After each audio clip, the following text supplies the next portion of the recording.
performers who'd like to come up and start us off. The musical performers. We've got messages. Okay, do you want to come with me to my table? Sure, you have a table. Well, yeah, just with food on it. People speaking about how they rescued animals. We've got music. We've got lots of food and literature for you to take. Oh, where'd you put the sign? So, you're holding it on the most wrong of all, side. I'd like to thank you all for being here. I was just carrying it. Oh, okay, sorry. Sorry, Scott. That's all. And when it gets dark, we'll be doing a candlelight vigil, and we'll go to the entrance where Regan was violently killed. But for the moment, we're set up here. Thank you. Thank you so much, everyone.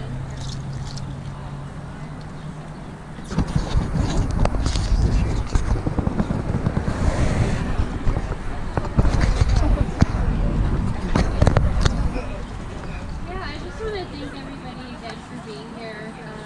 I love all of you. You're all absolutely amazing. I think it's just so incredibly meaningful that we're here a year ago today. Good to see you again. Regan Russell. Likewise. Beautiful. Remind me your name? Piravid or Pira. Oh, Kirby. Yeah, I remember. Yeah, okay, cool. No worries. You there's a lot of actually even faces. sent me a message not too long ago because you voted. Yeah. Sweet. Good to see you again. Thank you for being here. No, And 100%. it's just so incredibly meaningful to Yeah, be part and of the it, casserole is kind of to like have still had, frozen, uh, but it's getting hot now. the And privilege it's to actually have delicious. met her, and we're going to do everything we can to repeal this egg bill that was passed, 2 days before. I think 2 days before that she was killed. That was giving slaughterhouse Oh, truck that's drivers the this same. limited It's also liability the for and stuff. injuring I don't- animal I'm advocates, guessing peaceful people advocates take on some. public property. So, yeah, just this is amazing. I think this is a real turning point. I don't think that there's any way that this bill will stand. And just from the bottom of my heart, I love you all. Let me do this one here.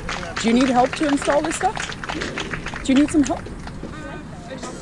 Yes, please. If everybody could stay off the road at all times. No exceptions, pretty please. We just want to make sure everyone's safe. I saw him earlier. I did. They were right here. They're on the other side. Yes. Yeah. You guys are on.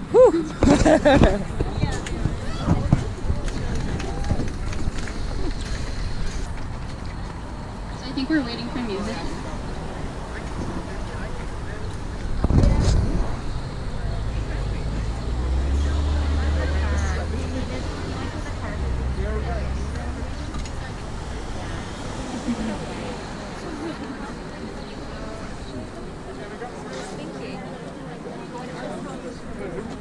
Oh, sorry.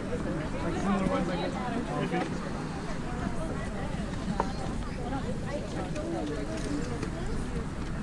Maybe just gotta move your shirt.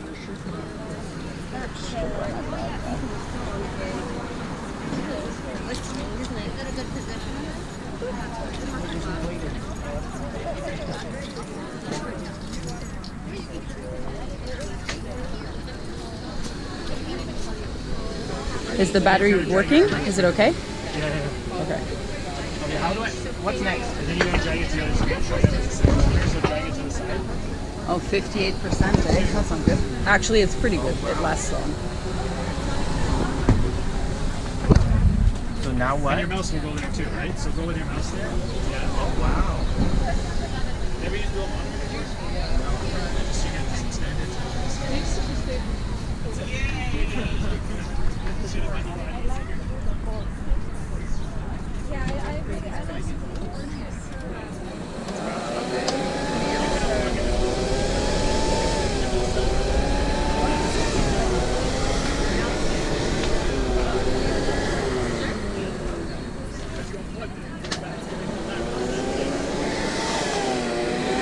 Wondering what that noise was. I was on the other side over there. I was like, what the fuck is that? They didn't ask us to stop, so I was like, oh, I better stop. Wait till they're done.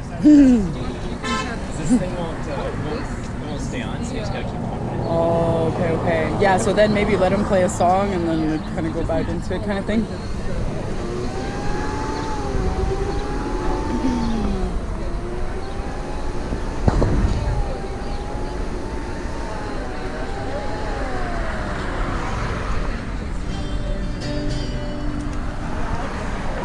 Check, check.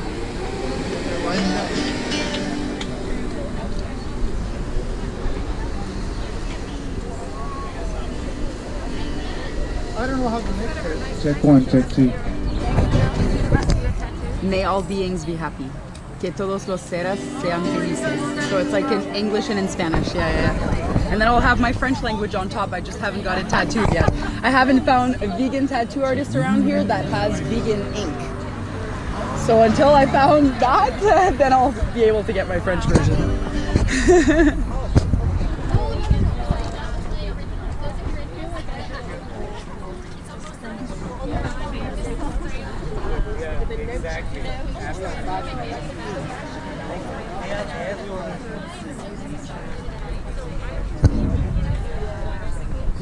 I just want to. I was like, I think we're creating the shade for it just for a second. Animal Liberation Kitchen. Where is it?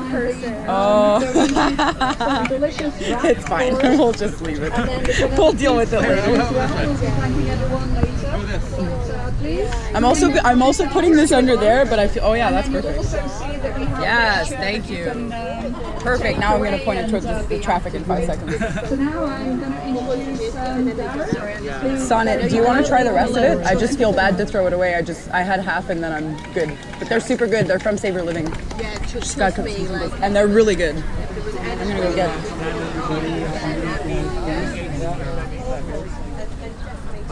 I was fortunate to meet Regan, and I have to say that she was an amazing woman. I felt like she was almost like an angel, and I was privileged to be here and talk to her, and it was I just want to say I miss her. During that time when we were talking and stuff, I was actually working on a song. I didn't know it would end up turning out to be a song for Regan, but it was going to be for the vegan community. It's called We Are Vegan, and I've changed the outro of the song Go Vegan for Regan, so you'll see that. And I just want to say, if you go to, you can actually, if you want to get this song, you can stream it for free. It's on all the platforms, Spotify, Apple, whatever you use, it's there, and you can get it from there. Anyway, it's called We Are Vegan.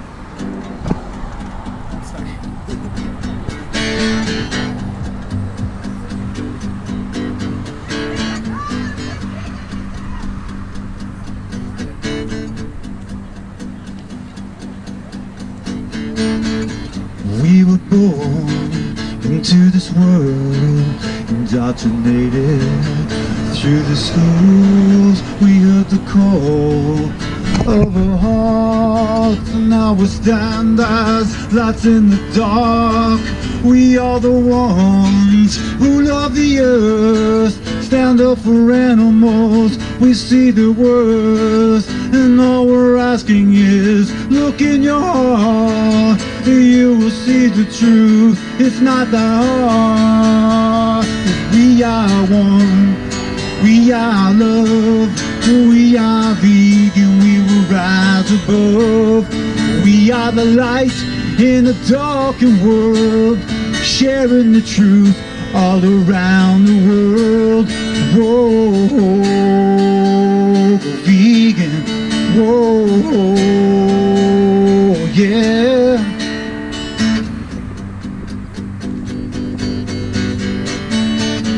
No more sickness or abuse. We the vegans cut down that news. You have a voice, shout it out.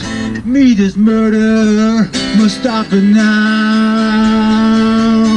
'Cause we are one, we are love, we are vegan, we will rise above. We are the light in a darkened world, sharing the truth all around the world. Whoa, go vegan, whoa, yeah, whoa, go vegan, whoa, yeah. Go vegan for Regan, go vegan for Regan. We won't forget you, Regan. we stand and we believe in you. Go vegan, whoa, yeah, whoa, go vegan, whoa, yeah, whoa.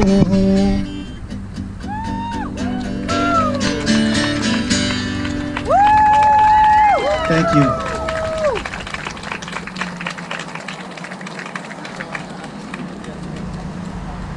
That's all I got. So next.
Hi everyone, my name is Jacinta McDonald, and I've been with Animal Save Movement since 2011. Right now Toronto Health Save, so I'm here today of course for Regan, remembering her, and thank you all for being here. Burlington as we know it today is rich in history and modern traditions of the many First Nations and Métis. From the Anishinaabe and Haudenosaunee and the Métis, the lands spanning from Lake Ontario to the Niagara Escarpment are steeped in Indigenous history. The territory is mutually covered by the Dish with One Spoon Wampum Belt Covenant, an agreement between the Iroquois Confederacy, the Ojibwe, and other allied nations to peaceably share and care for the resources around the Great Lakes. We would like to acknowledge that the land on which we gather is part of the treaty lands and territory of the Mississaugas of the Credit. Those of us who are settler animal rights liberation activists uninvited to the traditional, ancestral, unceded, and occupied territories of the First Nations and peoples must acknowledge that we are using the resources from this land and are often complicit in colonial systems that perpetuate violence against Indigenous peoples. We must continue to learn and take responsibility to help decolonize and amplify the voices of Indigenous people on Turtle Island. Miigwech.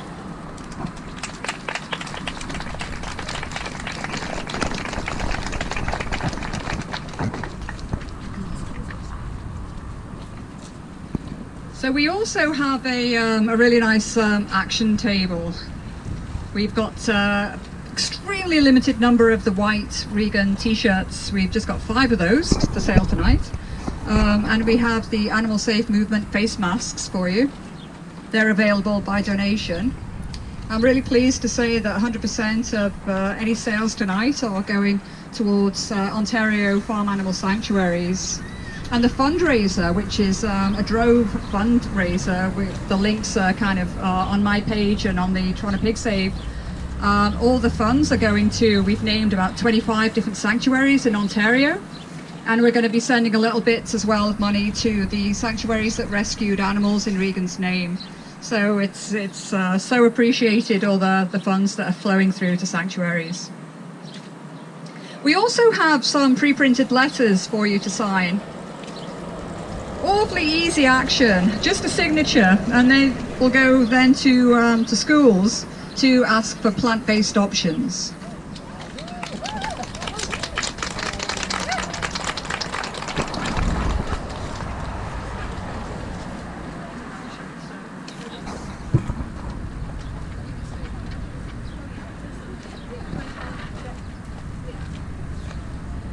All right, so we're gonna do a call to action. So we're gonna, if somebody can come up here and give us some information about a call storm asking grocery retailers who are customers of Sofina Foods, Jacinta, I believe, to ask them to stop supporting Sofina food products and purchase more plant-based options.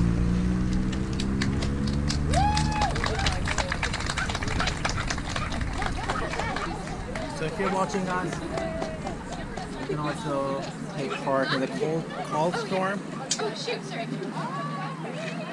and urge the Sofina food suppliers to stop selling Okay. products. So I think we have quite a few numbers and they are going to be passed out later. But I would like to just call out a few numbers. If you could all call these numbers, that would be amazing. And ask them to stop carrying Sofina Foods products. The first one is Labrosse. Everyone ready? 1-800-296-2332. 1-800-296-2332.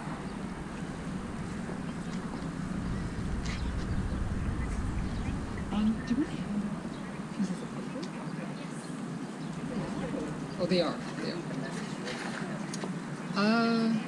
Well, basically, this store called Labrosse carries Sofina Foods brands. So that's basically what we're asking them to do, is stop carrying Sofina Foods brands. 1-800-296-2332.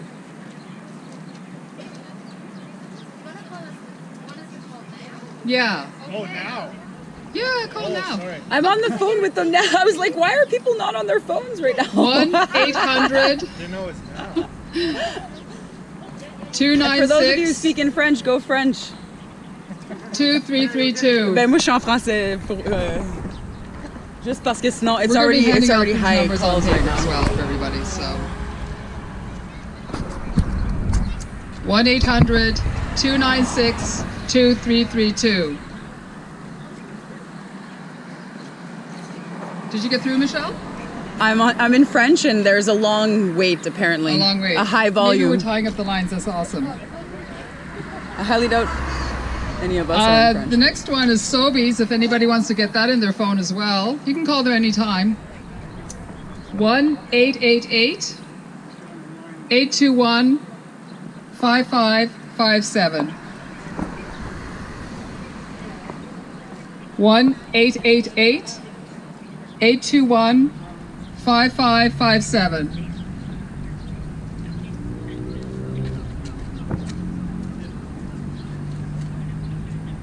Actually, and you should know that these are also, this number, 1-888-821-5557 is also Freshco and Foodland. So it's 3 different grocery stores that you can be calling to say, please stop carrying Sofina Foods products. Does anybody want a third number? We got a nodding head, no? Yeah, okay. How about Costco? 1-800-463-3783.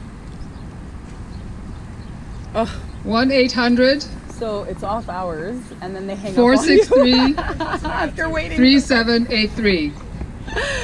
So it's in your phone though, you can call again, right? So it's and you can't leave a message. Okay, yeah, we will post these on Facebook as well, and we are handing Let's out try a piece of Costco. paper. Do the Costco number? Costco again. 1-800-463-3783. These are actually their head office phone numbers. Yeah, so because it's out of hour and then they're not letting us leave a message. So okay. I'm hoping that this one. Does anybody want Twitter handles? Sell plant-based products. Instagram handles? For Labrosse, Twitter is at Lablaco, LOBLAWCO.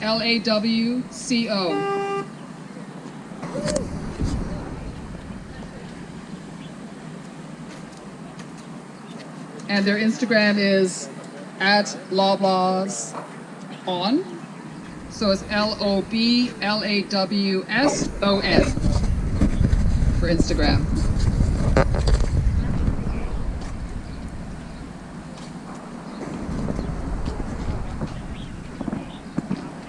So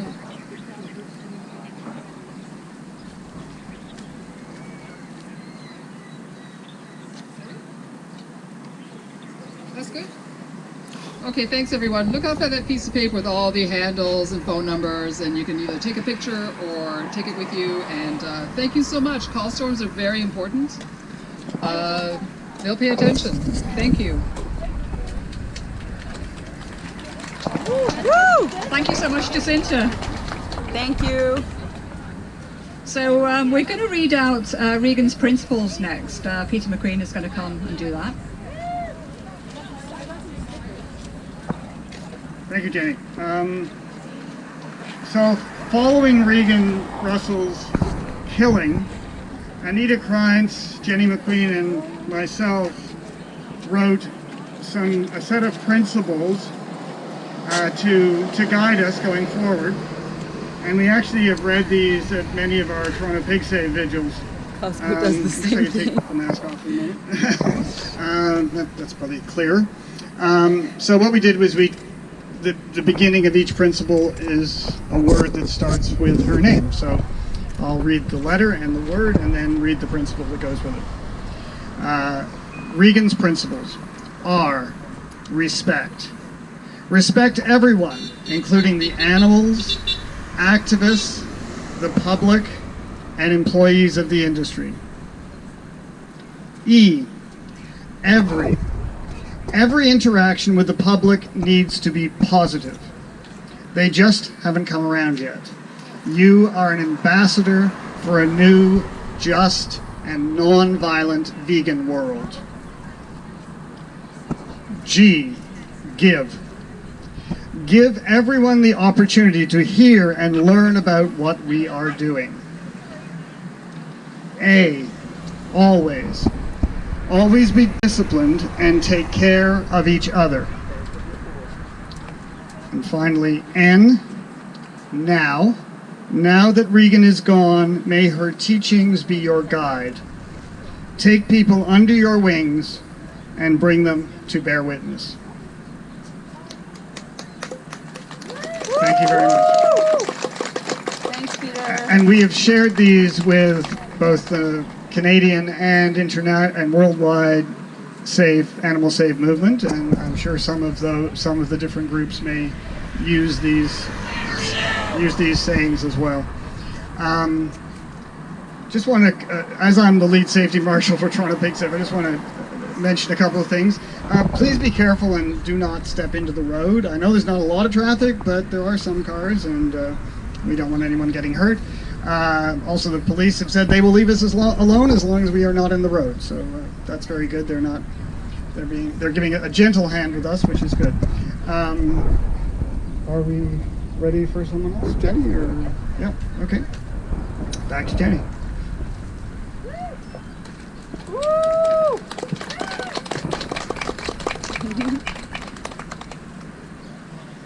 So Camille Labchuk really wanted to be here tonight, but she has some family issues.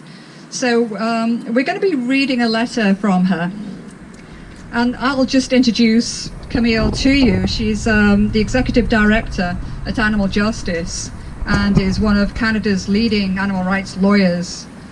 She's actually worked to protect animals for over a decade. Camille's work includes documenting the commercial seal kill on Canada's East Coast, exposing cruelty in farming, protecting the free speech rights of animal advocates, and campaigning against trophy hunting, circuses, zoos, aquariums, shark finning, puppy mills, and more. So now, on Camille's behalf, we've got Yasmin reading out her letter to us.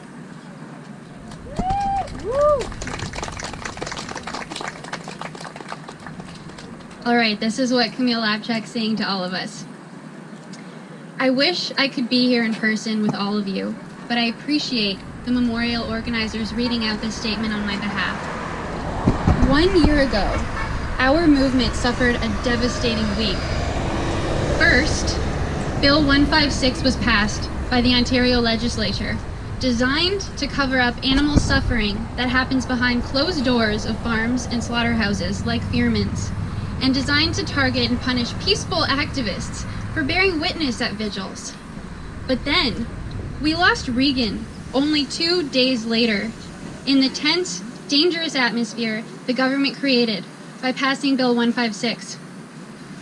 I wish with all my heart there was something we could do to bring back Regan. But I know that this movement will do everything it takes to take down Bill 156 and every other ag law that is passed or is under consideration in this country. Alberta and Manitoba have also passed ag laws, and Manitoba specifically targets vigils outside slaughterhouses. There's even a federal ag bill, although the animal movement scored a huge victory on Thursday when it was amended at the Agriculture Committee. The federal ag bill is very unlikely to pass before the next federal election, and I'll call up Jenny after this to explain more about that. Continuing. And in Regan's honor, Animal Justice is challenging Ontario's ag law in court, along with activist Louise Jorgensen and journalist Jessica Scott-Reed. We believe the ag law is an unconstitutional infringement on the right to free expression and association, and we're asking the court to strike down aspects of the law. As Gandhi said, first, they ignore you. Then, they laugh at you. Then, they fight you. And then you win. My friends, the industry knows it's in the wrong side of history. And the government does too. That's why they're fighting so hard against compassionate people like Regan, who dedicate their lives to exposing and ending the animal suffering that sensitive animals endure in our food system. They know we are starting to win, and our momentum will keep building. I only wish that Regan hadn't been a casualty of this battle.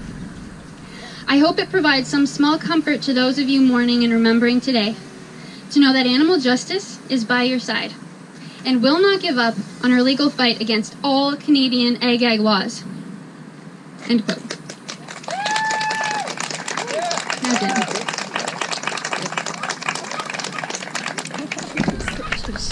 So I emailed Camille to say, what's that exciting update? And this is a tiny bit complex, but Bill C-205 at the federal level has been amended, and she says they amended it so that it applies to anyone who is on a farm, not just trespassers, but farm operators and workers and visitors. Also, they added that the contaminant had to have a reasonable prospect of affecting animals. She expects the farmers will be so upset by this and that they'll lobby for it to be discarded. Wow. Okay. Next up, I'd like to welcome Laurie to the stage, who's going to be reading a poem from James Strecker for us. Hi, everyone. Okay, unfortunately, James couldn't come today, so I hope I do this beautiful poem justice. Okay, I'm just going to read what James wanted to say to everyone. This is my new poem. Regan died 1 year ago, this June 19th. Regan Russell and I became good friends 40 years ago at an anti-fur protest in Hamilton's Gore Park, and together, over time, gave many public presentations. She would speak on circles of concern, and I would read my poetry on animal rights. One day, several years ago, Regan asked me, "What's the title of your new book?" She smiled approvingly when I replied, "Who is not an animal? Poems on Animal Lives and Rights, 1984 to 2018. The following poem is based on accounts that people have given me of the, as yet unpunished, killing of Regan.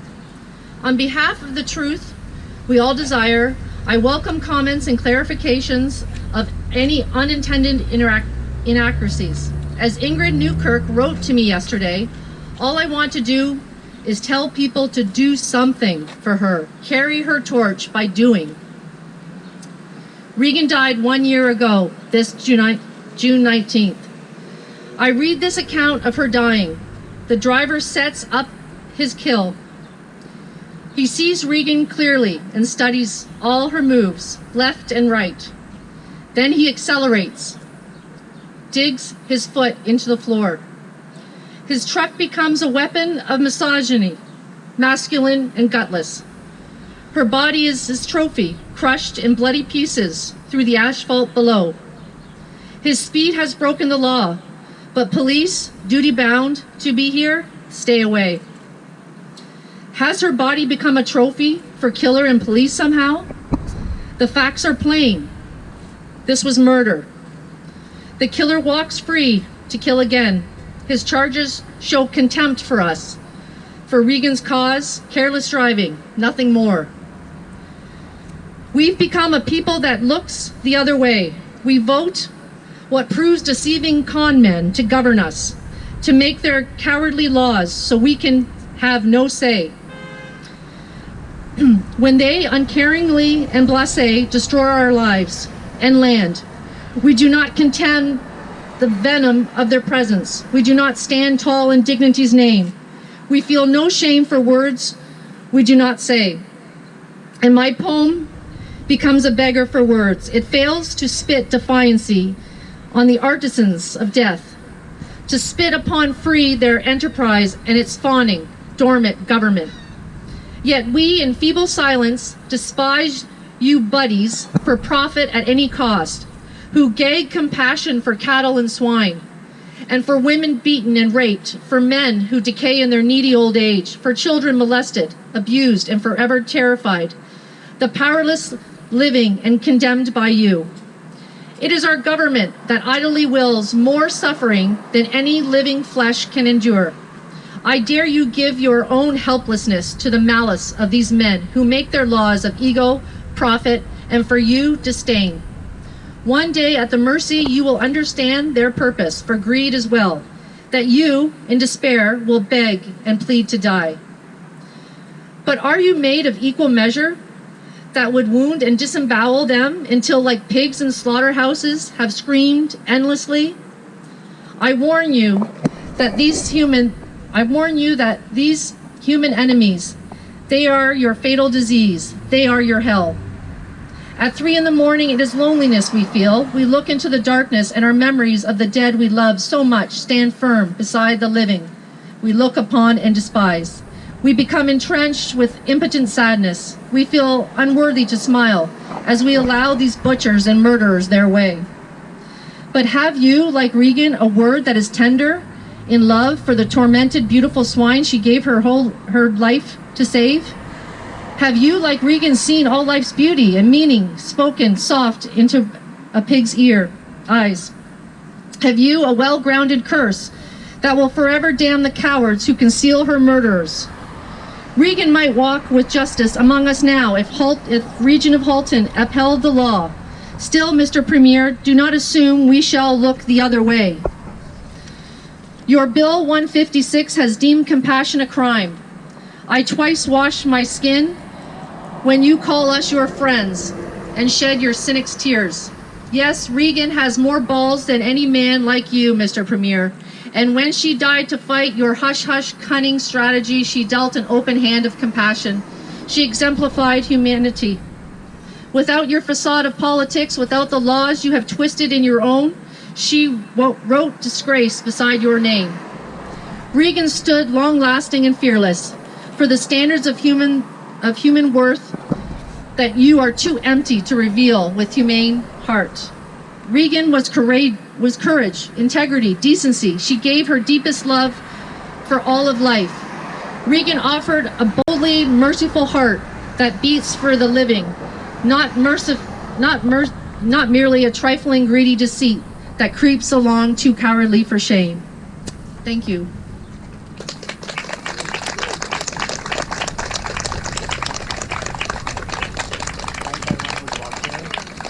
So I'll be back when we have All right. Candlelight Vigil. Next, we Thanks have for joining, Kia. please share. Pia is a friend to all animals, a passionate animal rescuer and animal rights activist, and organizer for the Animal Save movement.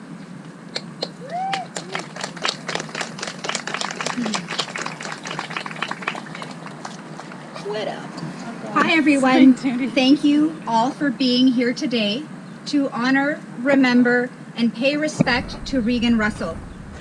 I stand before you as proof that we are all Regan Russell.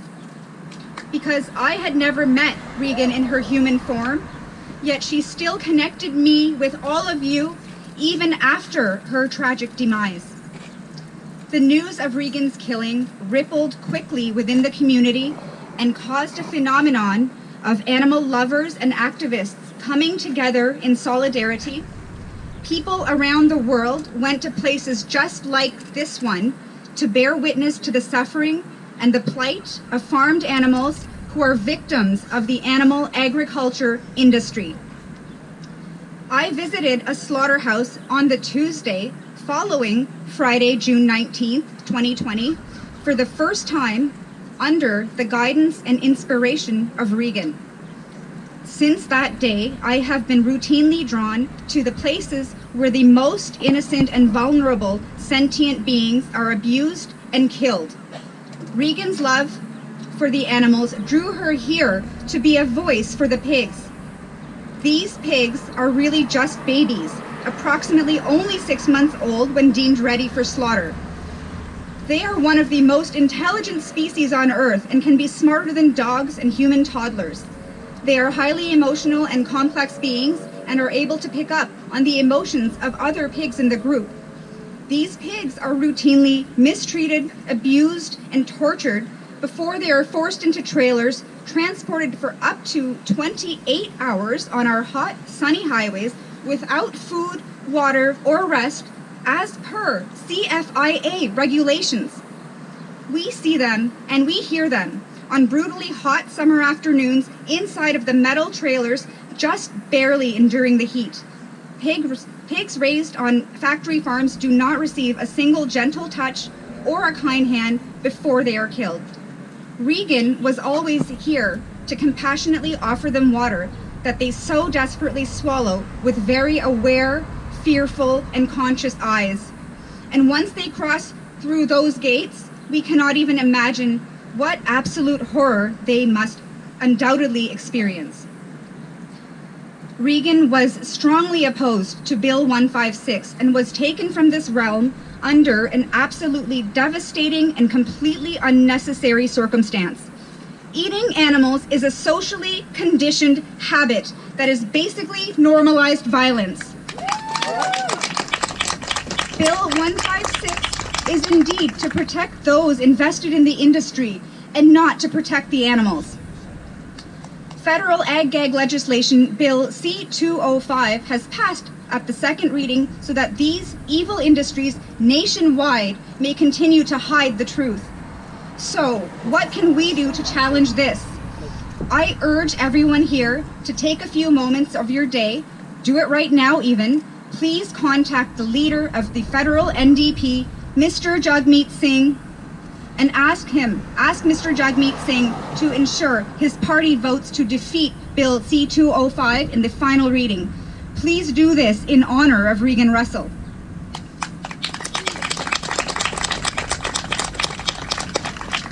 Thank you for this opportunity to speak. Once we become more aware and open our eyes to the cruelty and atrocities committed on the oppressed and vulnerable, we must not look away. Regan is in our heart, and we continue to hope that her family may receive some justice. I'd like to end with a few chants, so please reply to my calls with Regan Russell. One voice for Regan Russell. One voice for Regan Russell. One voice for Regan Russell. Justice for Regan Russell. Justice for Regan Russell. Justice for Regan Russell. We are all Regan Russell. We are all Regan Russell. We are all Regan Russell. Thank you.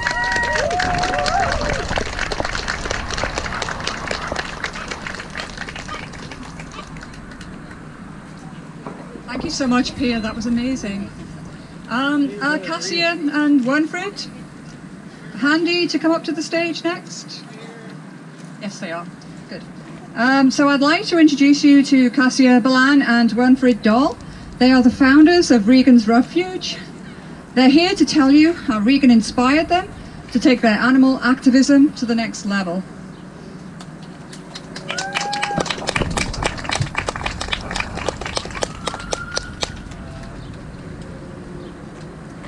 Hi, I'm Cassia Balan.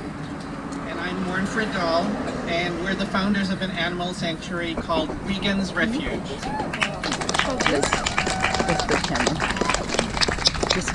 I remember the morning of June 19, 2020 so clearly. It was 2 days after the Ag Act Bill 156 had passed. Bill 156 is an attack on concerned citizens' freedom of expression here in the province of Ontario. Animal exploitation industries are desperate to hide their horrific standard practices. Instead of stopping those practices, they got the government to make it illegal to expose them. We were deeply concerned about the danger Bill 156 posed to whistleblowers. It felt like the Ford government had declared open season on animal rights activists. On the brighter side, the construction of a new paddock for our resident pigs, Billy and Tilly, was due to be completed that very day. Our sanctuary was taking a huge step towards our goal of creating a home where Billy and Tilly, as well as 7 cats and more recently 2 roosters, could thrive. It felt a little bit like a middle finger to the government that was bent on persecuting whistleblowers in one of the most destructive industries on the planet. I'd run inside to make more coffee for the person building our paddock fence when my phone lit up. An activist called Regan had just been killed right here at Fearman's Pork, where they slaughter 10,000 pigs every day. Regan was bearing witness. Emboldened by the passage of Bill 156, a driver hauling pigs to their death struck her with his truck. Our worries had become a devastating reality. That same afternoon, Billy and Tilly enjoyed the feeling of grass under their hooves, warm breezes on their faces, and naps in the sunshine. We watched with joy as they explored their new space, but that joy was tinged with sorrow, knowing that Regan's family and friends were in anguish. Knowing that for Safina Foods, it was just business as usual. And unlike Billy and Tilly, the pigs on the truck that killed Regan had suffered an excruciating death. In the following weeks and months, we discovered what a truly exceptional person Regan was. We were blown away by her intelligence, her eloquence and passion, and her commitment to creating a more just and peaceful world for us all. Our sanctuary was new and tiny, but we plucked up the courage. And it's remarkable to think that Regan served as an exemplary example, pardon me, for an animal rights activist, but the core root of that, and something that she really drove home when discussing philosophy, debating philosophy with me, was that was a result of the civil rights, the human rights movement. And to think she was killed specifically the day she walked out and said, this is the day we're protesting Bill 156, a bill which restricts my right to commit to this action, these actions that I've committed to throughout my entire life. To think that her final battle was one that was in the interest of human rights rather than animal rights, thank you, it's strange, but what's strange about it is that it's almost, you can't write it into a film.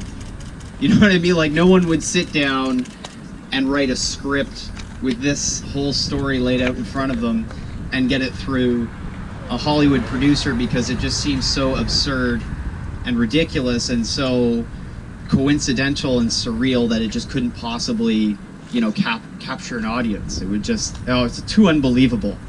And it's my real life, and that is that has been something that has been interesting to process, grasp, and now a year later kind of come to an understanding of how that's going to how I'm going to carry on that battle that she was taking on that day.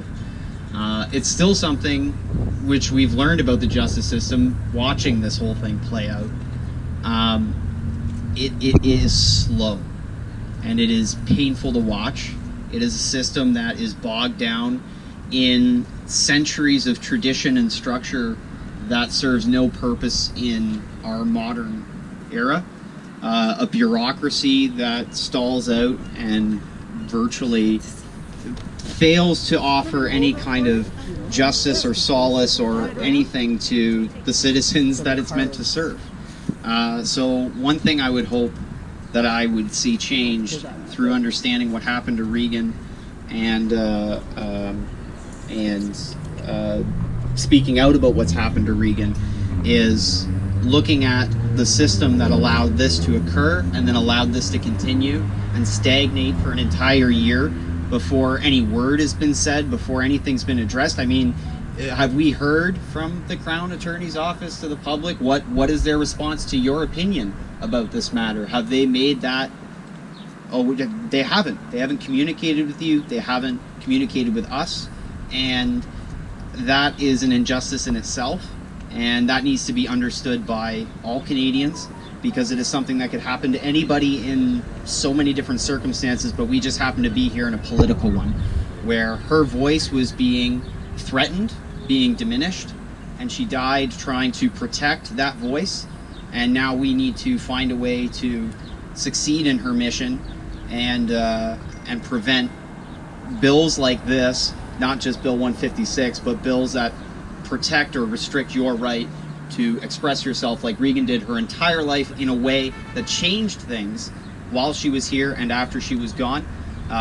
We will continue that fight, and we will go beyond Bill 156, and we won't let anybody's voice be kind of diminished in our country. That's what we want to do as Regan's family. So I'm working on that, and through this community support, we've, you know, sought the people out who can help us do that. So hopefully we'll have, even a year on, maybe soon, I'll have something maybe more concrete I can say. But thank you all so much for your support over this last year. Thank you all so much for today, and for those of you that came down and saw the family celebration of life. Thank you for coming down to that, and yeah, I'll keep you posted, and I'll see you throughout the year.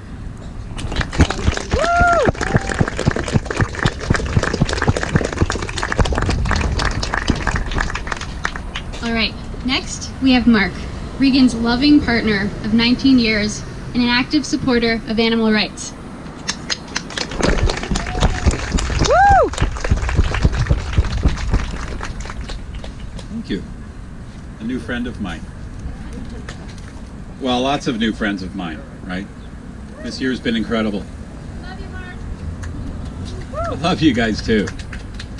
I mean, as you know, Regan was the face of the family, and this was Regan's mission in life, to ease the suffering of animals wherever she could. So she read Peter Singer's book, and that changed her life. Animal Liberation, back in 1974 or 5, and that's how she ended up here.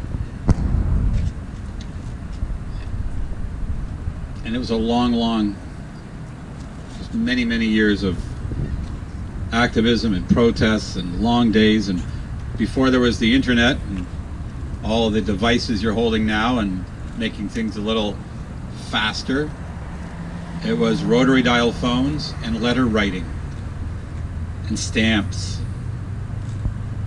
Come think about stamps. We have one. Where is it? It's right here. Now, I know it was in the media yesterday, but we presented this to Regan's parents today, and you can now mail Doug Ford your thoughts, old school, with a stamp on it from Regan. Can you imagine that? Can you imagine that? That the day she was killed, she was protesting the law that makes it a crime to report a crime. That's what it boils down to. And that's why she stood there. Absolutely, she was standing for animal oppression. But in the mix of all that, somebody creates a law so that you can't report on it. That's the message of that day. Because everybody was here for the animals, Regan included. But on that day, if you want to look at her, the last Facebook post she made, it was referencing Bill 156. The last conversation she had with her best friend in the Netherlands the night before, I have to go. This is awful. I have to do it. I have to stand there. And we had a conversation that night about whether to go at all, because it's going to get trickier. We were watching the videos that you were capturing of truck drivers and their behavior. And their behavior was changing as the bill got closer and closer to its third reading. And their behavior was getting more aggressive, yelling out of the window, "Screw you, 2 weeks from now we can do what we want. You're breaking the law soon." I was here. I heard it. Unbelievable. Not to disparage against truck drivers, but what were they doing talking about a bill coming into law? They haul things for a living. Are they politically savvy? Do they talk politics around the dinner table all the time? I would suspect they talk about the Maple Leafs, you know, riding the ATV at night, weekends out fishing, whatever. I just can't picture the truck drivers I've seen talking politics. So where are they getting this from? They're getting it from their company boss, because they're the ones who are lobbying for that bill. And at the coffee shop and in the lunchroom at the trucking company, what do you think the conversation was? Bill 156 or the Leafs?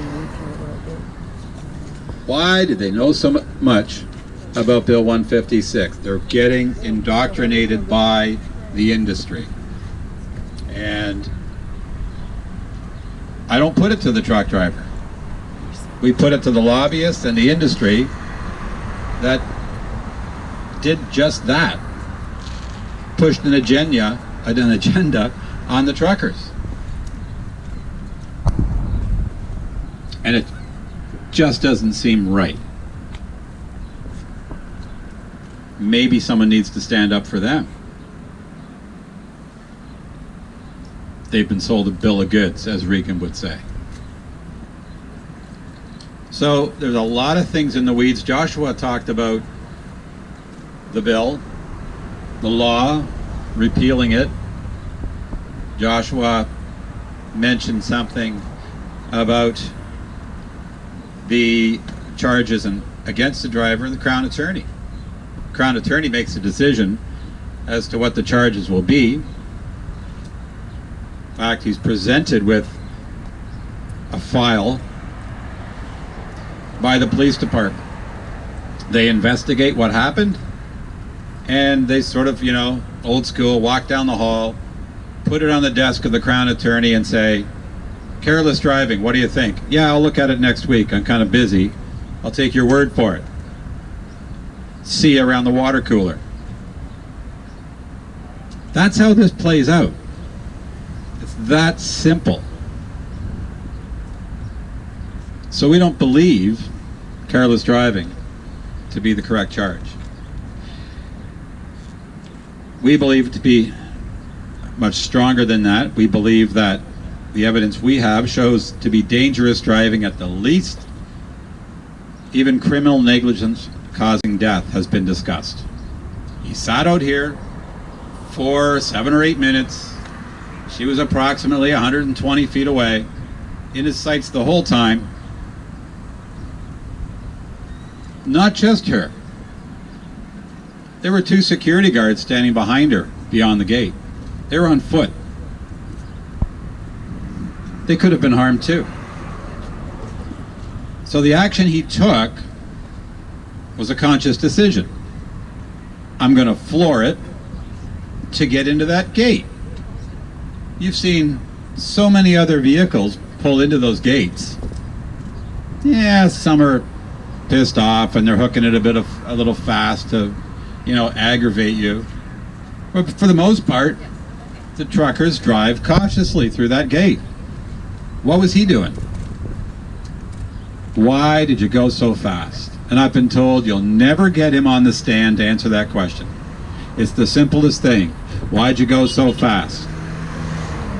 Even if Regan wasn't there that day, the action of driving so quickly contravenes the license he holds to drive a commercial vehicle. Get into the CVOR and read it. You can be charged with it's a criminal charge. Recklessly using his vehicle that way, whether Regan was there or not. He should have been charged regardless, because he put the security guard's safety at risk. There's a posted speed limit for a reason. But the police are ignoring that. I'm going to tell you something that they told me I couldn't say.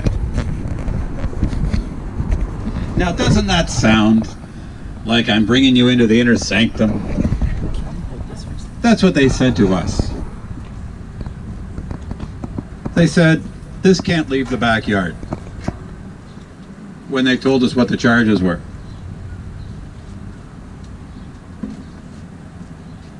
And today, screw you. A year later, you don't get it right. A year later, you basically have not contacted the family in over 6 months. It's our job to contact you.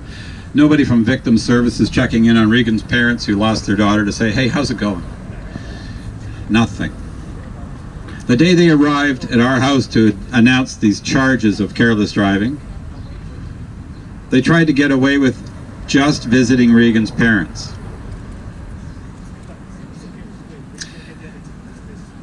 They didn't realize we lived together,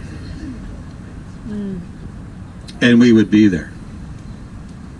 The only day Regan's parents' phone rang was the day they wanted to come and announce these charges and speak to them about it.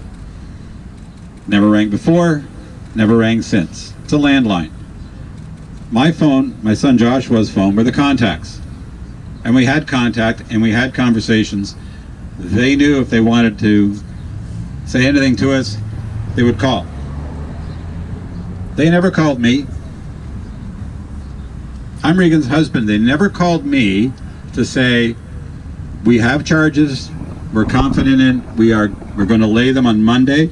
We'd like to speak to you on Friday before they come out in public. Never called me.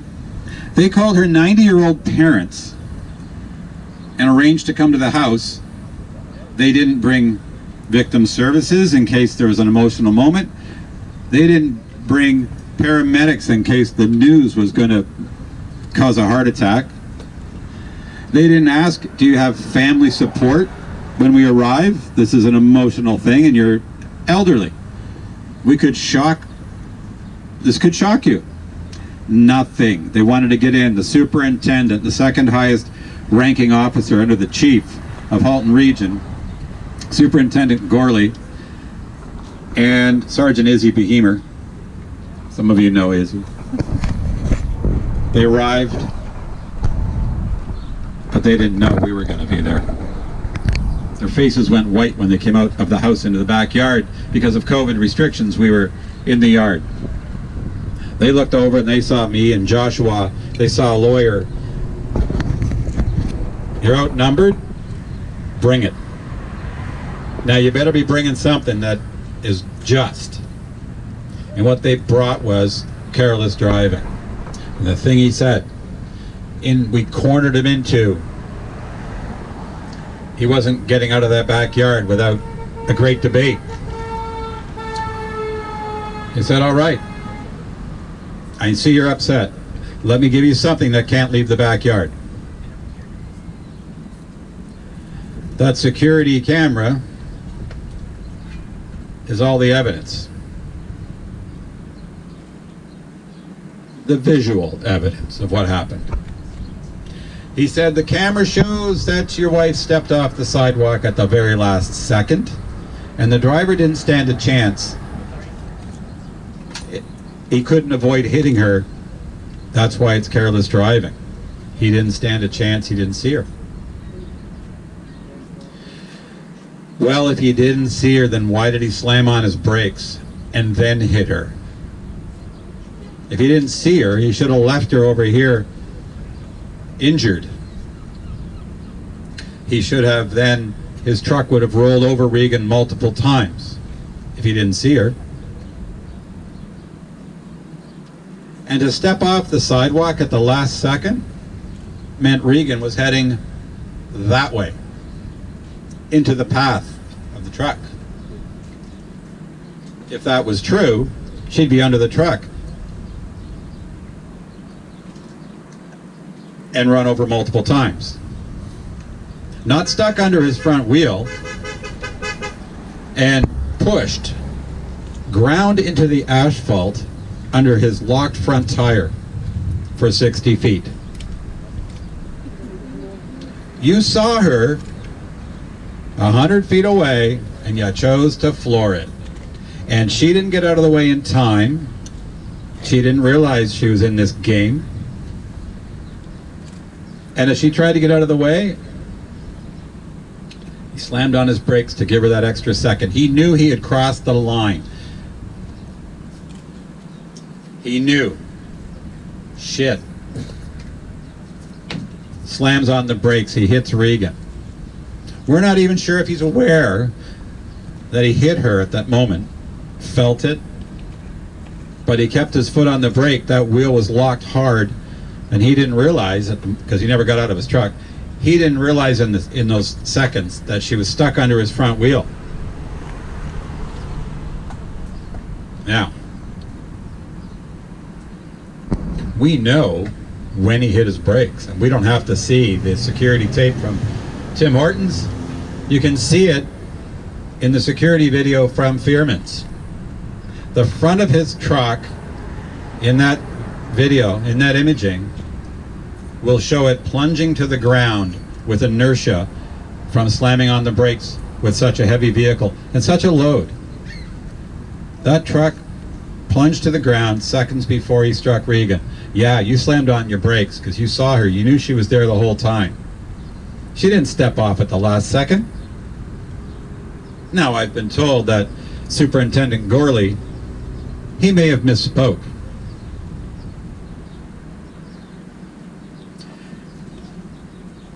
In that moment when he gave us that little nugget, they brought us into the inner sanctum. I asked him, so you've seen the security imaging and it shows you that. Remember, it was only a few weeks later.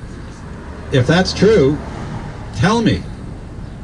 Well, he said, I've chosen not to view such traumatic events in the last few years of my career because it's too much for me. His words. It's too much for me. My son Joshua brilliantly jumped in with, sir, with all respect, maybe you should seek other employment. That's your job.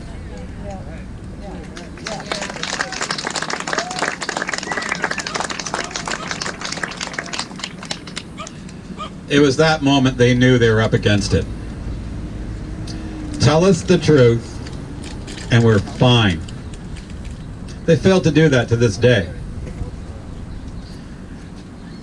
We don't have anything to say about the charge against the driver currently because it's traffic court, and they consider Regan the casualty of a traffic accident, not the victim of a crime. If he was charged with dangerous driving, it's a criminal act. But there is no crime in Burlington. They don't want that. Let's stick to the easy, low-hanging fruit of careless driving. And if the family buys it, we're off the hook. We didn't buy it. And I'm going to give heartfelt credit to Lori Cronin. Lori was there that day. Others that are here were there that day. Lori called 911 immediately following. In a video that we have, that Lori took, you can hear Lori screaming. And in one hand, she's got her phone, and she's trying to tell the dispatcher what's going on. She had the strength and the smarts to reach into her purse, pull out a camera she had, put it on record, and point it in the direction of Regan's body. While she's devastated and crying and screaming on the phone to the dispatch, she did that. Without that, we wouldn't have that evidence that shows he hit his brakes. Regan is the skid mark. He rolled off her body as he was waved to by the security guards to get off of her. That's why she was found between two sets of wheels. She was locked under one. He stopped his truck. He rolled ahead. What you think you would do if you were a guy standing there, a security guard, you would say, move, move, move. You're all panicked. You don't know what to do. He rolled off of her and stopped. Just a few feet.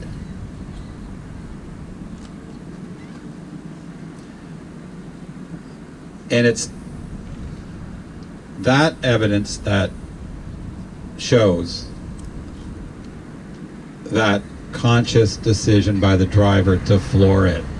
That wouldn't have happened had you just been easing yourself through the gates like the other drivers do. If there was something, you could have stopped on a dime. He chose not to do that.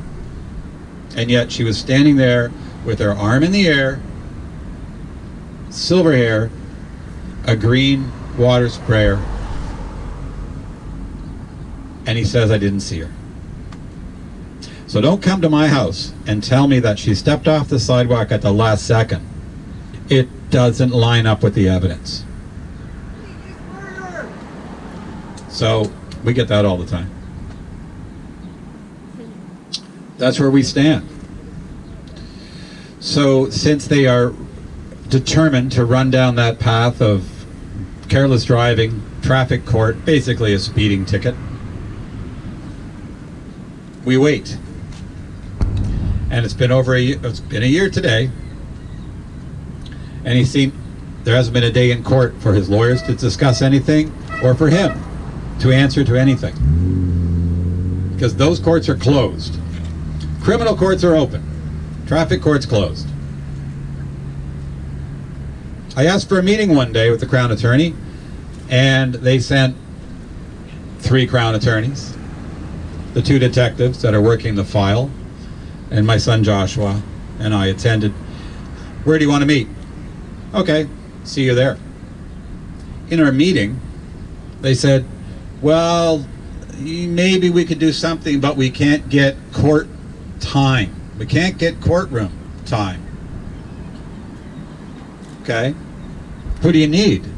Well, we need a justice of the peace, and we need the lawyer for the driver and the Crown Attorney who was visiting us that day, having a meeting. Okay, you need 3 people in a courtroom. Look around. They asked us to meet them in a courtroom. We were there for over an hour. And you're telling me you couldn't get space here to do what your job requires you to do, but you got time to meet with me in a courtroom? They are so full of shit. And so we know, we feel that the evidence shows the charge should be something higher than careless driving. I don't care what happens to the driver. He's probably curled up in a ball over all this, for all I know. His family's devastated for what he's done. We all are at a level of something. If there's any compassion at that side, I'm sure his family is very upset. So whatever happens to him happens. We want the truth. We just want it correct. And careless driving just doesn't fit. So what do? They got it in their control. They won't let our attorneys in a tort case, personal injury, all that stuff, get anywhere near the evidence that they have. We went after our own evidence. I called some friends. And we started our own investigation. We reached out, went through freedom of information. We have what they have. They don't know it. They do now. And I can say this. You don't always want to tell the other side what you got going on, right? Because there's a bomb about to drop on the Crown Attorney's Office of Burlington. And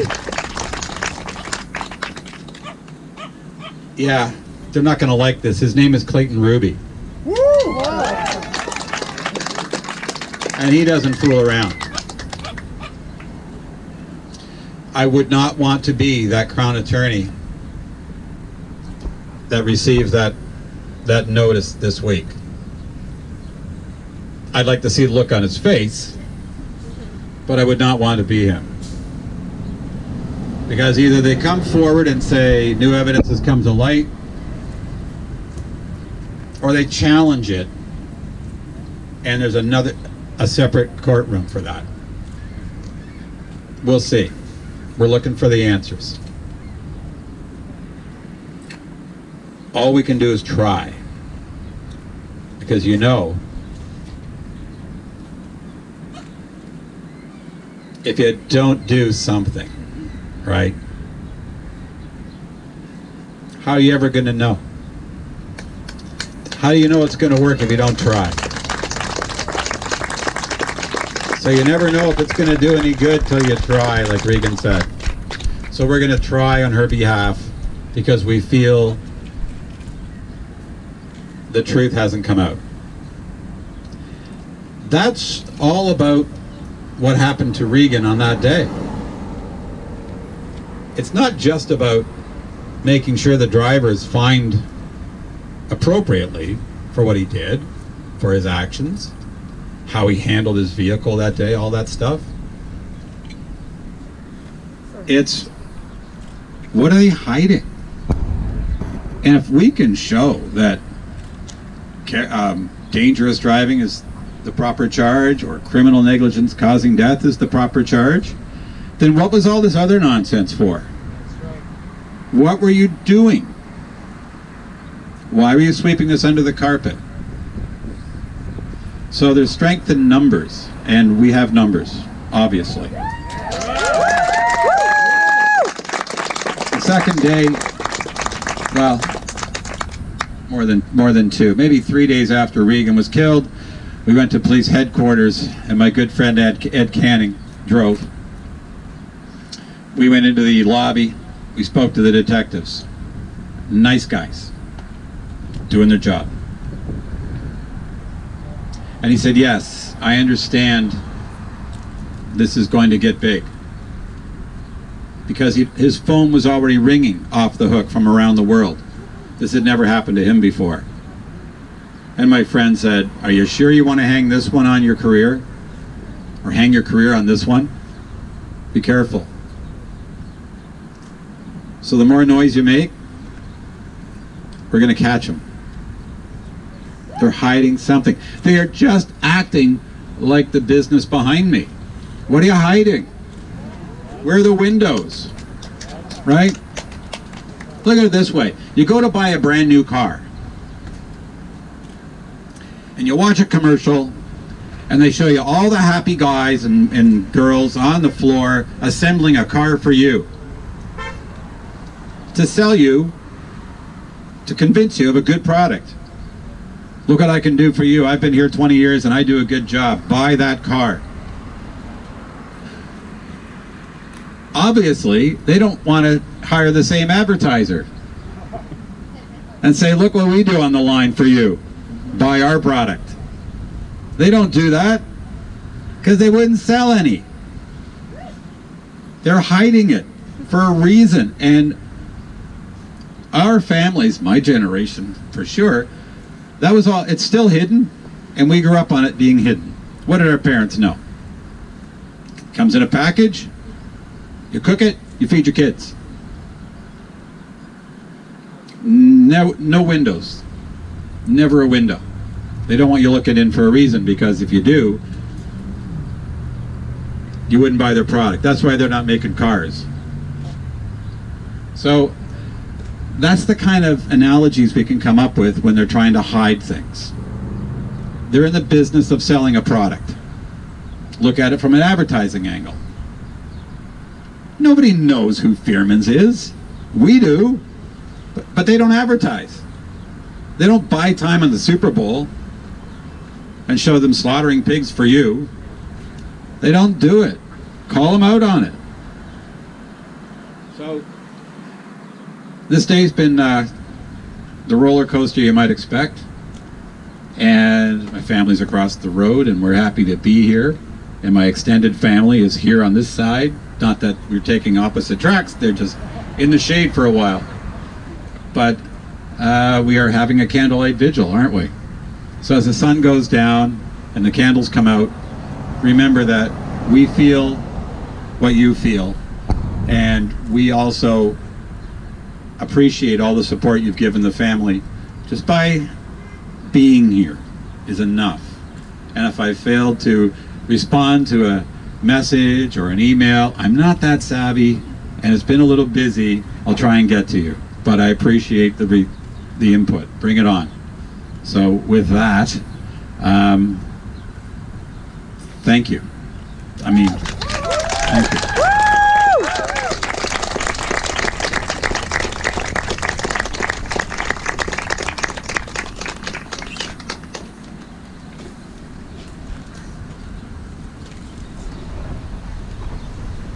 Yeah. Don't forget, Doug Ford, just pick on him.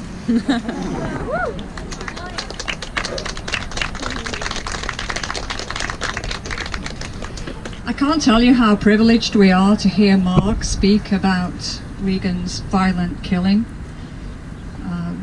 We're just so thankful that he's here with us tonight. And a superb segue, we need to thank all the people who've made this possible and who help with so many different things that make... So that driver that killed her, that killed Regan that day, had a choice. It wasn't an accident, no matter what you hear, right? It was not an accident.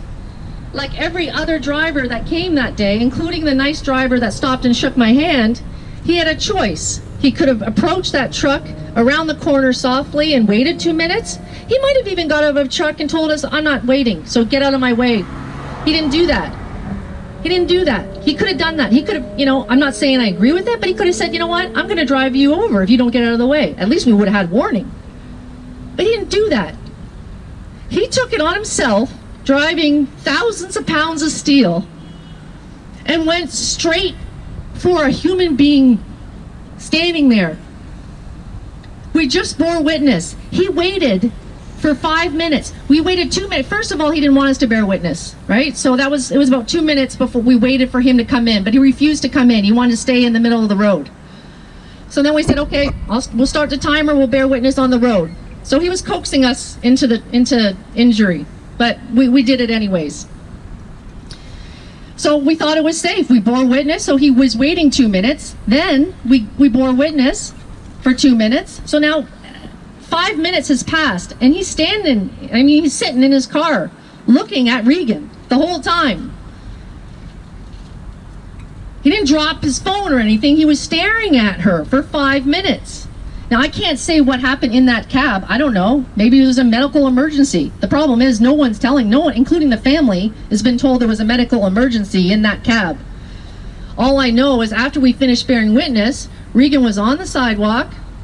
She had the right of way. She had the walk sign to come back because we were over here. She was on the other side. She started walking, and all I heard is the loudest noise I've ever heard in my life while he put his foot to the metal. He put his foot to the metal. And that's careless driving? That's not careless driving. How many times you turn on the radio and some poor child has been hit, right? Because people are not paying attention, looking at their phones. It's not intentional, it's terrible. But they get reckless driving. They get criminal charges. Listen, when you're watching the news and you hear these stories, you will not hear careless driving when someone gets killed. You won't. And if it is careless driving, I mean that someone's looking at their phone or something. This is someone that knows she's there. You can't look at someone for 5 minutes. If he had a brain aneurysm, then I think the police should tell us that. And then there's an answer. Okay, he had a brain, like something medically happened to him. Apparently, that's not the excuse he's using. The excuse is he didn't see her. So I'm just going to end this on, this violence towards activists, and it's not just the violence towards us. We are treated. If it was anyone else, what if someone was walking from the GO train station, some mother with a baby? Well, he wouldn't have gone after her, but let's say it was. You think that guy would have got away with careless driving? Not even a criminal charge? You think he would? I don't think so. So I think we have to continue fighting for the animals, but we also have to be, I'll admit I'm guilty myself. When someone assaults us, we can't drop it. When that cop assaulted me and threw me into the gate because he didn't like a woman telling him what to do, well, I didn't actually tell him what to do. I said, if you don't like it, arrest me. But that's too much paperwork, so instead he thought he'd throw me into the fence. When I made the complaint, and even though when he threw me into the fence I had the phone in my hand, I made the complaint, he lied. He said that I assaulted him first. Right? And even though the security guards and all the witnesses said that wasn't true, he got away with it. So, when we say we are all Regan Russell, we are all Regan Russell, because this can happen to any of us. This is our human rights to stand up for what we believe in. And we can't have police and politicians, and in this case, that's what I'm talking about. It's the police and the politicians that killed Regan Russell. So, I'm just saying, let's just use our vote. Let's talk to our politicians. We have to do better. We're doing great standing up for the animals. We have to do better standing up for our own rights. Okay, thank you.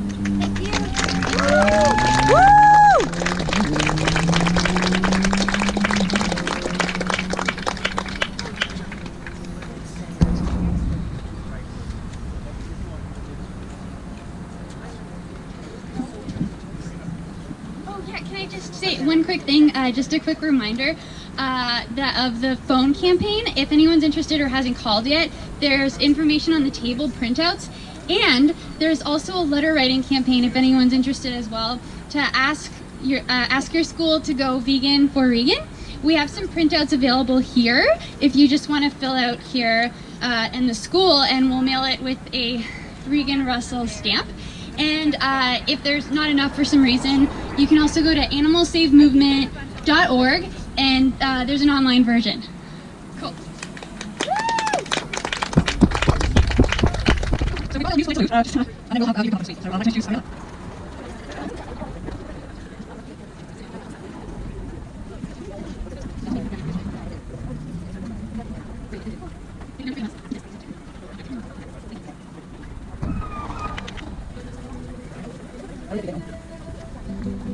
We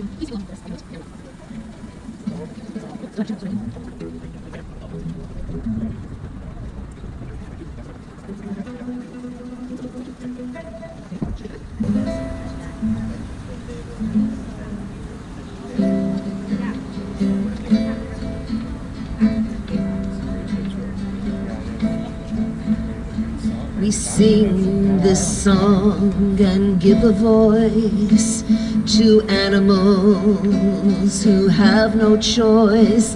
They suffer while you say, well, what's it to ya? We'll stand with them throughout the years. As the trucks roll by, we'll shed our tears and we'll cry out till there's a hallelujah. Hallelujah.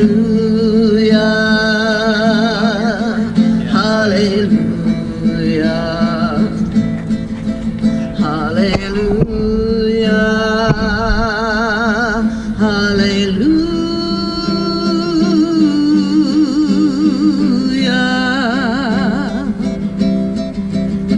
We see their fear, we hear them cry as the trucks roll in all day and night. But you don't really care about them, do ya? We'll show you photos and videos. We'll expose the truth till everyone knows. And then we will all sing out, hallelujah. Hallelujah. Hallelujah.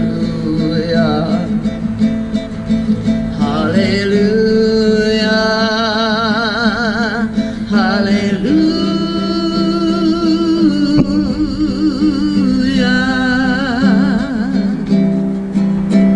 Step by step and one by one, we will not stop till we see it done. We will not stop until we finally change you. You have to see what you choose to eat and realize that you don't need meat. And then together we'll sing hallelujah. Hallelujah. Hallelujah. Hallelujah.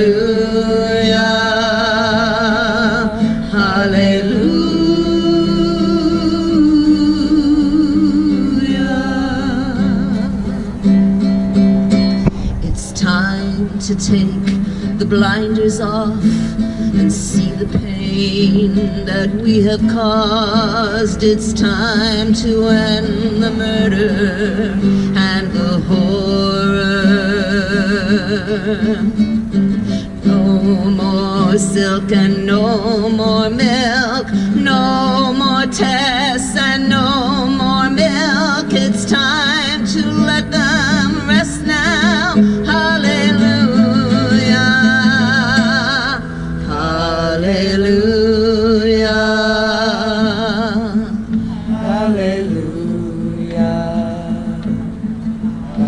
Hallelujah.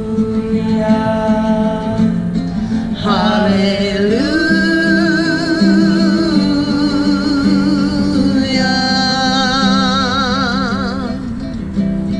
Then the animals will be free, 'cause all of us humans will finally see.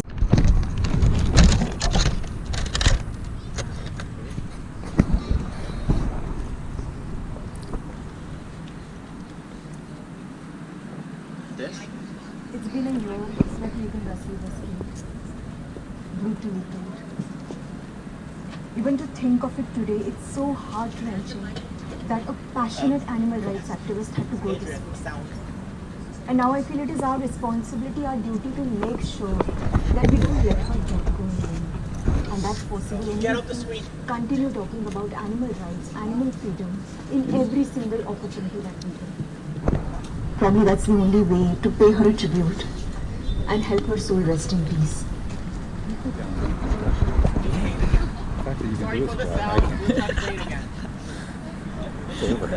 It's been a year that Regan Russell was killed, brutally killed. Even to think of it today, it's so heart-wrenching that a passionate animal rights activist had to go this way. And now I feel it is our responsibility, our duty to make sure that we don't let her death go in vain. And that's possible only if we continue talking about animal rights, animal freedom in every single opportunity that we get. Probably that's the only way to pay her a tribute and help her soul rest in peace.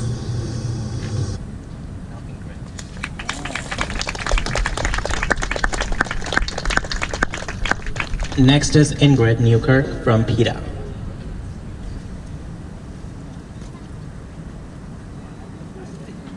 It's been a year, and how we remember Regan matters a lot.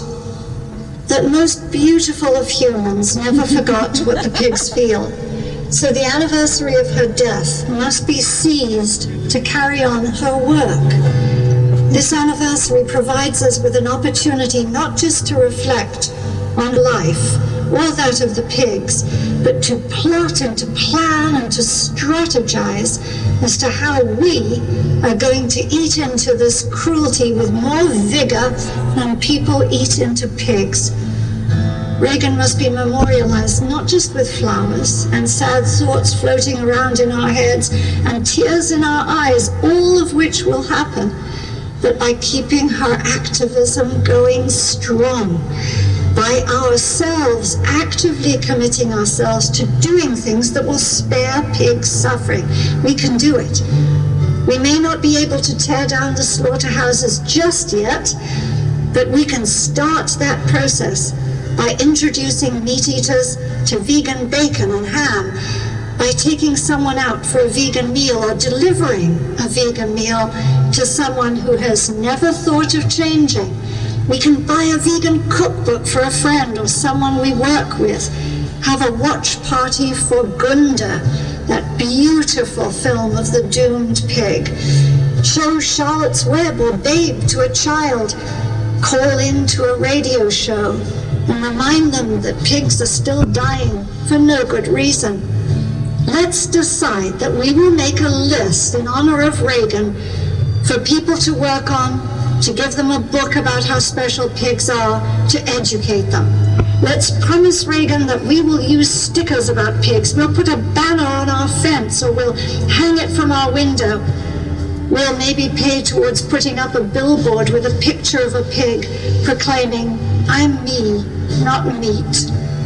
Imagine if you ordered just 100 vegan starter kits and you set out to leave them everywhere you go, in the magazine racks at the grocery store, everywhere, what good you'll be doing for pigs. Let's create a Regan Remembrance Action Army, because the pigs lost one precious soul, and we cannot let her activism die with her. Rest in peace, Regan. We will not rest. We will rebel for you and for them.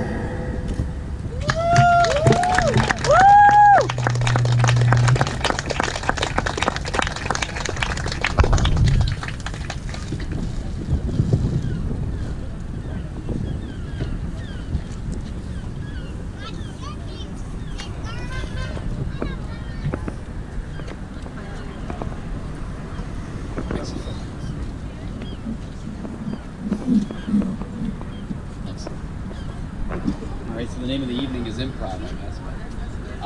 Listening to people speak tonight and today, of course, brings up a lot of thoughts. Where is it shining right now? Ideas. And one thing that we often discussed was understanding, earlier days, understanding other people's perspectives before attempting to eventually justice. So what I want to say is, in order to honor Regan, I encourage you to be an understanding and compassionate human being who understands that people's perspectives are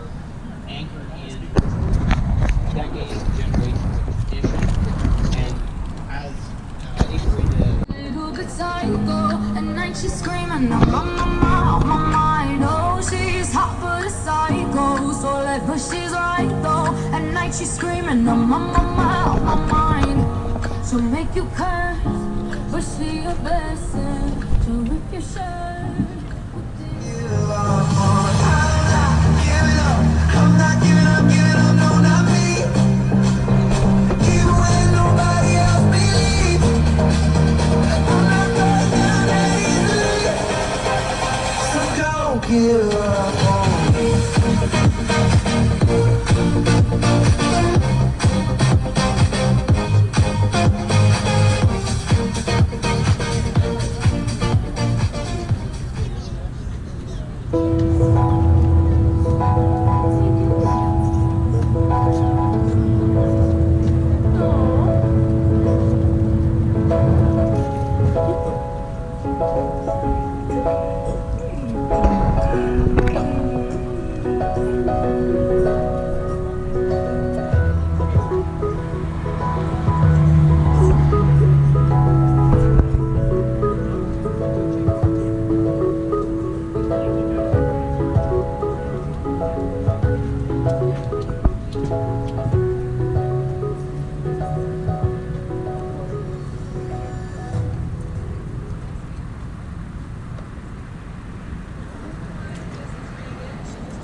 Everyone in the vegan community was touched by her passing and what happened. So we decided in Regan's honor that we would name this sweet girl after Regan to help her legacy live on in the form of an animal. Yeah, and it helps us share her story too, and we're doing tours and just help keep her memories alive. And Regan is a very sweet pig. You love everyone. Yeah, and apples.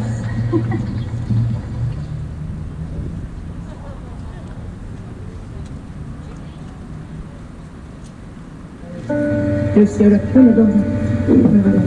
my god, okay, so that one is no good for you. Okay, so we'll take that. Because like I said, we have no money.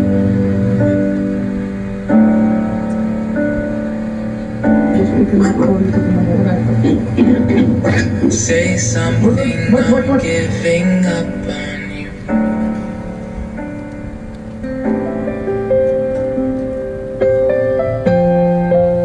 We are about 5 minutes from the place that we're going to be picking up this rescue piglet. Rachel hooked this up. She spoke to one of the guys there, and we're going to be saving a life today in honor of Regan. It all works out if all the saints are with us, all the rescue saints, and I'm hoping that we can save a piglet, a little baby. Alright. So nervous! I know, oh my god. 2.3 miles left.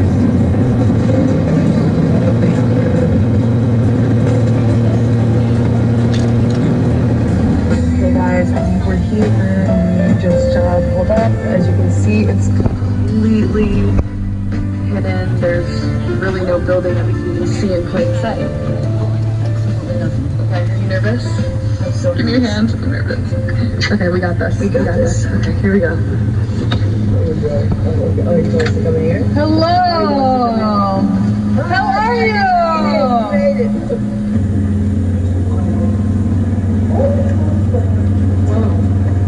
He's perfect. He's perfect. This is great. This is what you need? I think so, yeah. I don't want him to bite.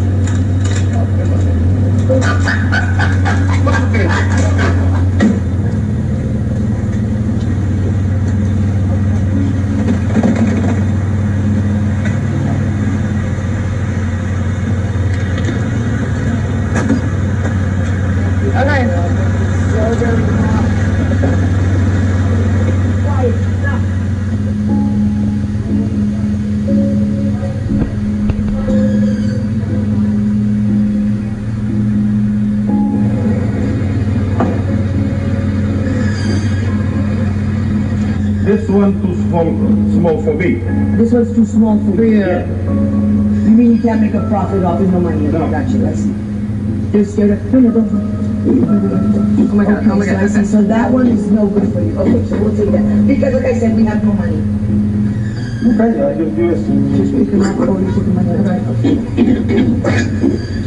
Okay. What?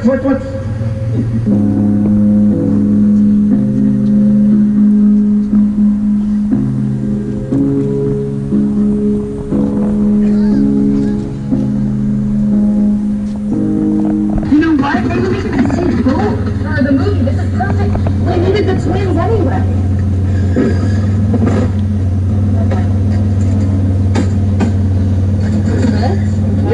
Beautiful. All right.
Bunnies too. Turn off the windshield.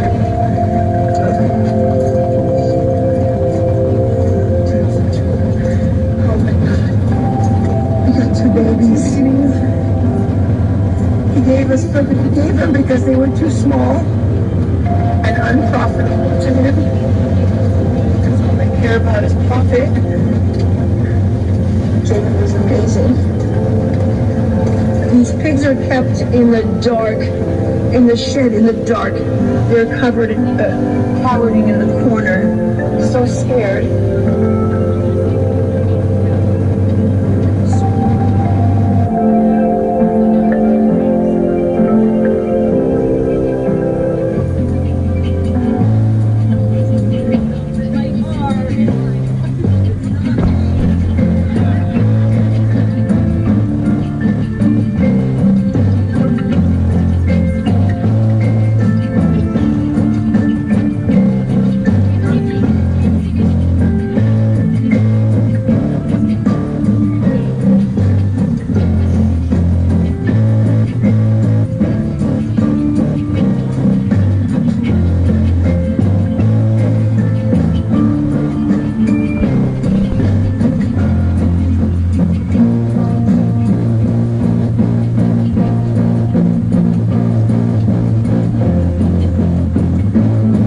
So they've already made themselves at home, like scratching back.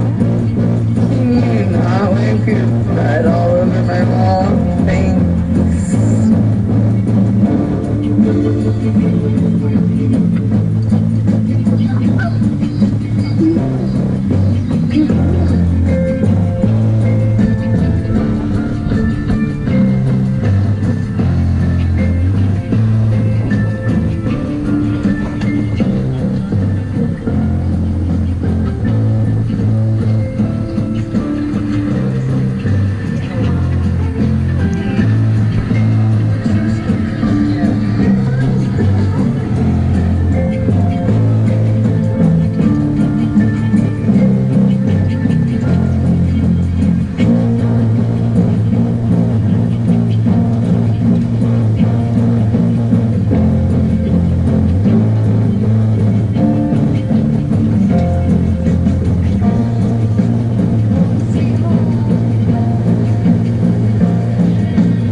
Russell. He was a 5-week-old little baby rooster who was dumped in the Brampton Trail just the day after we lost this beautiful person. Russell was so young and so nervous, and he never wanted to leave your side. He wasn't with us, he was right next to the dogs, snuggled up and hanging out. Eventually he got big enough, and it was safe to move out into his own special house. He maintained his friendships with the dogs, but also became a mentor to the other chickens. Meet Russell Part 2. In the last video, Russell was just a little fella, but he got old enough and moved into his own little house with his friend Gwendolyn, but he's not giving her any time in the spotlight. When he got older, Russell moved in with the big flock with all the other chickens. He had a huge sport team cheering him on. At one point when Russell was about 3 or 4 months old, we found this weird thing on his belly that looked really sore. It was a giant scab thing that was about 2 inches in diameter. Russell had surgery, which then meant he was back in the house with us, which we didn't mind. He's adorable. Look at his eyebrows. He also loved car rides to and from the vet. After the surgery, everything was okay for a while, and he was able to move back home. Look, he's such a lap chicken. We just love him so much. Unfortunately, these weird things on his belly came back, but it was different this time. It was little smaller scabs, and his belly was protruding in a weird way. It was very red and very, very sore looking. We went back to the hospital for more tests. Meet Russell Part 3. In the last video, we met baby Russell and then teenage Russell, and then we learned a bit about how his belly has been sore. Russell's been to the vet several times with lots of scans and lab tests and has been on antibiotics several times, and currently this is what his belly looks like. Over the last several weeks, we noticed Russell was developing a sore sort of walk, and we first thought it was just because of his belly being sore. But then we found out through going to the vet that it was actually much worse. Russell may have issues for the rest of his life just from a condition he was born with that took a while to show up. We are trying many things to make sure he's as comfortable and happy as can be. Taking a load off in his special chair with all of his friends nearby is one of the things he likes to do. He just turned 1 year old, and this is what he has to say.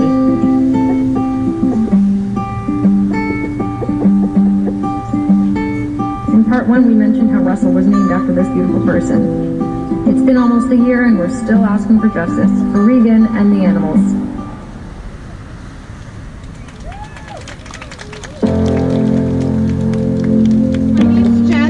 I'm the founder and executive director of the Sail Ranch Animal Sanctuary.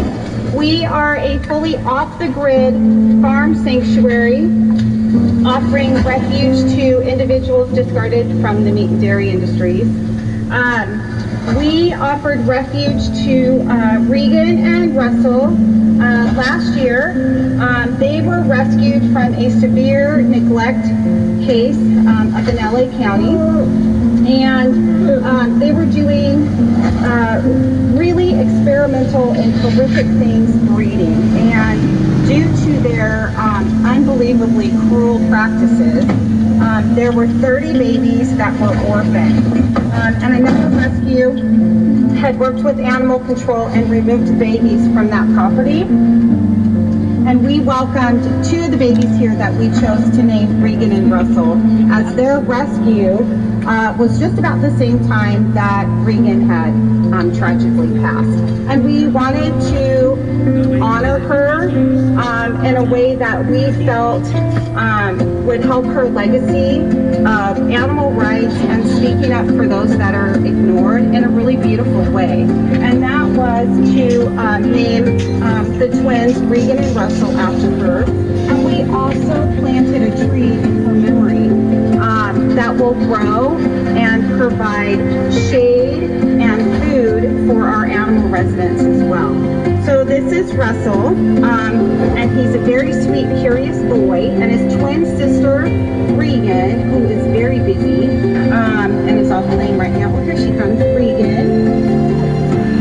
Will live their lives together in the safety of the ranch, where they are respected and loved for who they are, not what they can provide for others. And so we're very grateful that they are here, and that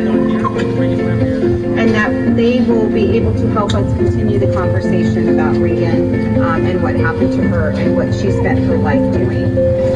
Thanks so much.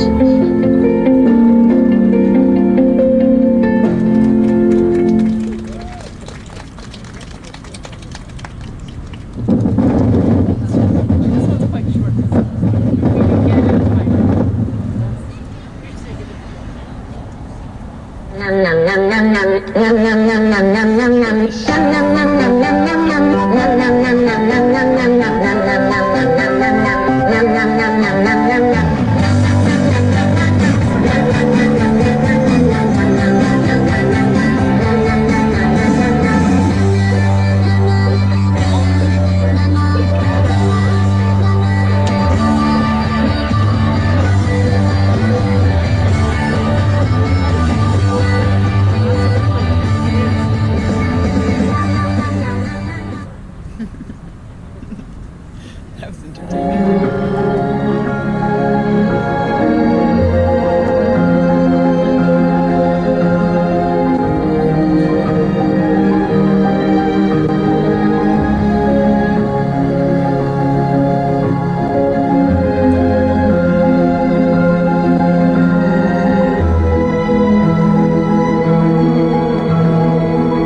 to Regan Trophy's Micro Sanctuary. The reason we named our Micro Sanctuary after Regan Russell was because on the very day that this beautiful paddock was completed for Billy and Tilly here was the day that Regan lost her life. The more we learned about Regan, her intelligence, her empathy, her passion, the more we were inspired to make sure that her name was never forgotten. Because of Regan and animal rights activists and animal liberation activists, we learned about the horrible hell that animals caught in the animal exploitation industries go through, and we were inspired to build a better world. And this is just one small portion of what Regan accomplished. The happiness, the peace, the care, the respect that these pigs experienced is because of Regan and activists just like her. So activists, we love you, we appreciate you, and we welcome you to come see the fruits of your labors anytime you're in the area. Thank you.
So we'll now go to the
Stuff all Somebody's with the No. somebody's with the bicycle.